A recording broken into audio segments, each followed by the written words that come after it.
Muy buenas a todos, bienvenidos a mi canal de nuevo. Hoy vengo a hablar de un vídeo de una cosa específicamente que tenía muchas ganas de hablar porque justamente lo he estado estudiando esta semana y me parece brutal lo que voy a decir hoy. Va a ser una cosa que tengo ganas desde hace tiempo de poder explicarlo porque creo que hay muchos mitos, muchas cagadas por parte de muchos sanitarios, especialmente cardiólogos y personas nutricionistas y demás, que creo que la están cagando enormemente cuando hablan del colesterol y los huevos. Y a mí me toca los huevos. Bien, en principio voy a hacer un vídeo especialmente sobre la inflamación, el HIF1 y no sé qué y tal y cual, pero veo más relevante hacer este vídeo, me apetece mucho más y lo hago pues por eso básicamente, ¿vale? Quiero dar una información importante a todo esto porque realmente vamos a hablar de algo, o voy a hablar de algo, que os va a romper la cabeza a muchas personas, ¿de acuerdo?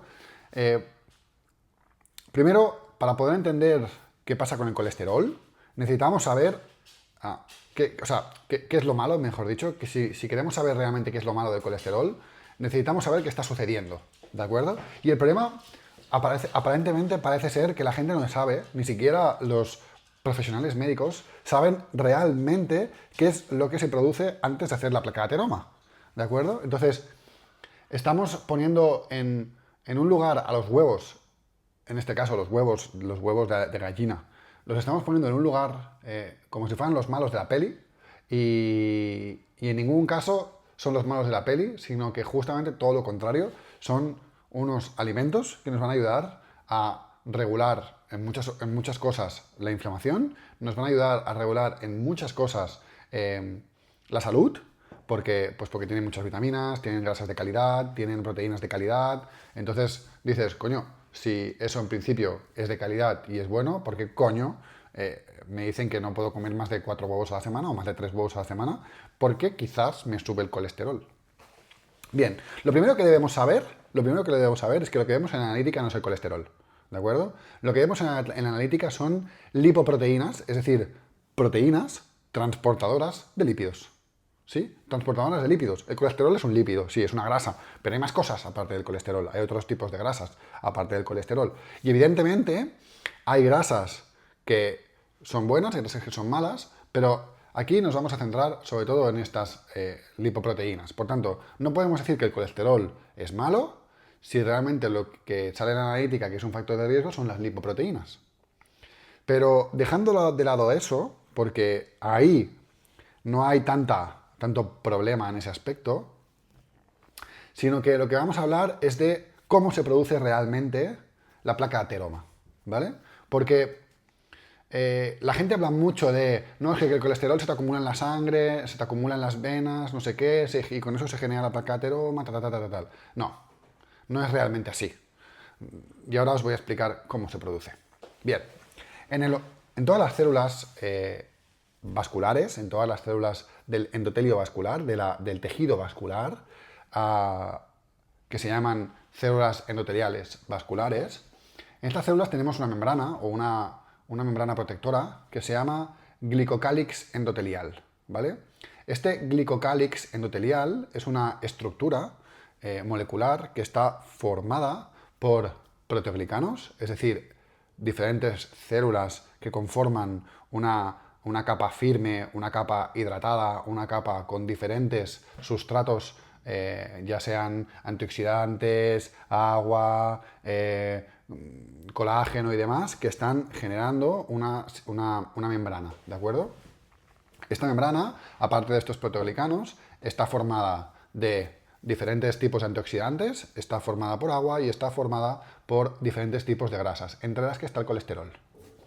Bien, dentro de este glicocálix endotelial, perdón, lo que va a hacer va a ser proteger estas células endoteliales de diferentes situaciones, ¿sí? Por ejemplo, cuando pasa un patógeno a la sangre, un virus o una bacteria a la sangre, lo que hace este glicocálix endotelial es tener su propia barrera que tiene una carga química negativa que lo que va a hacer es repeler, en cierta manera, diferentes células sanguíneas, diferentes células del cuerpo y patógenos en sí, ¿vale? ¿Para qué? Para que haya un flujo sanguíneo correcto y para que haya una situación correcta.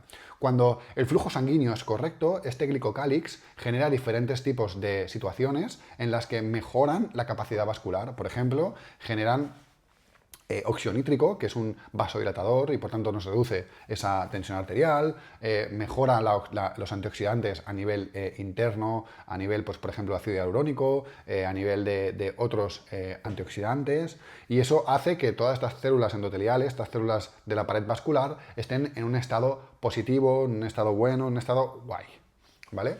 Este glicocálix endotelial, cuando este flujo sanguíneo se ve alterado, cuando hay problemas de inflamación sistémica, cuando hay radicales oxidativos, cuando pasa todo esto en exceso, lo que sucede es que este glicocálix se va reduciendo su tamaño, se va degradando, ¿vale? De normal, el glicocálix endotelial tiene diferentes tipos de regulación, de autorregulación, para que cuando esto suceda tenga sus antioxidantes para poder repararse, para poder regularse y que estas situaciones de arteriosclerosis no aparezcan, ¿vale? Entonces, ¿qué pasa? Que cuando nos pasamos de rosca con la oxidación, con la inflamación, lo que sucede es que este glicocálix no tiene capacidad de antioxidar, no tiene capacidad de repararse de la forma rápida como debería hacerlo y empieza a degradarse y a hacerse más pequeño. El hacerse más pequeño y el degradarse no solo no puede generar tanto óxido nítrico, por ejemplo, para mejorar esa vasodilatación y mejorar esa flexibilidad del glicocálix endotelial y del tejido endotelial vascular, y eso confiere, por un lado, más rigidez de la pared vascular, por tanto, empeoramiento de esa pared vascular, y segundo, genera que haya más posible entrada de patógenos o más posible entrada de otras cosas dentro de esas células endoteliales, que no debería de haber demasiado problema.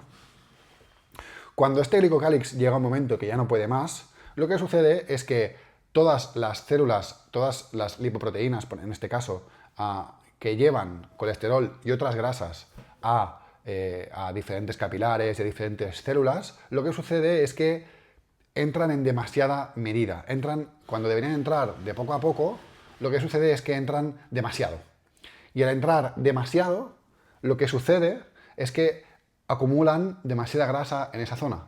Que si el glicocálix endotelial estuviera firme, estable y correcto, eso no pasaría, ¿sí? Porque el glicocálix al final no deja de ser un peaje para que estas moléculas entren, dejen su grasa para las células endoteliales, porque es algo que necesitan, al igual que el glicocálix necesita colesterol para su estructura molecular, y se van y fuera, ¿sí?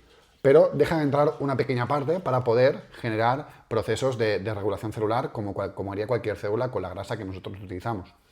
Sin embargo, cuando ese glicocálix está tan fino, está tan degradado, lo que hace es que todas estas moléculas puedan entrar con mucha más facilidad porque la carga negativa del glicocálix es mucho más baja y por tanto las células están más cerca.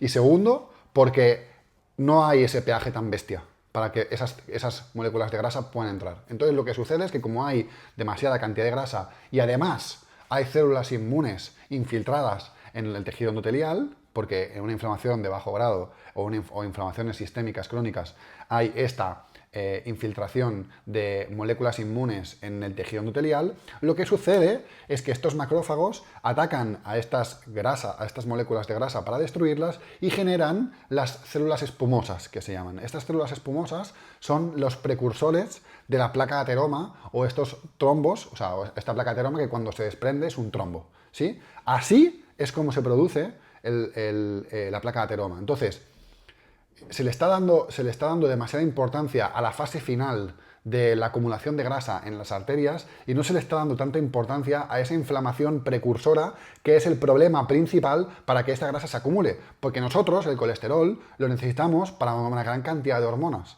Además, el propio cuerpo, tiene capacidad de autorregulación del colesterol, eliminando aquel colesterol a la luz intestinal cuando hay demasiado. Por tanto, nuestro cuerpo tiene una autorregulación del propio colesterol. No hablo de las lipoproteínas, hablo del colesterol. Las lipoproteínas, como he dicho, llevan colesterol y otras grasas. Y lo que se acumula en el tejido endotelial es colesterol y otras grasas. ¿Sí? Entonces, a partir de ahí es cuando se producen toda esta placa de ateroma y es toda esta situación que se le está dando demasiada importancia, como ya he dicho, a esa fase final y no a la fase inicial, que es la precursora y es el problema principal de que esta grasa se acabe acumulando en las arterias. Si te ha gustado el vídeo, dale like, suscríbete y compártelo para que la gente entienda que los huevos no son el problema y que a los que les gustan los huevos no nos toquen los huevos. Un saludo.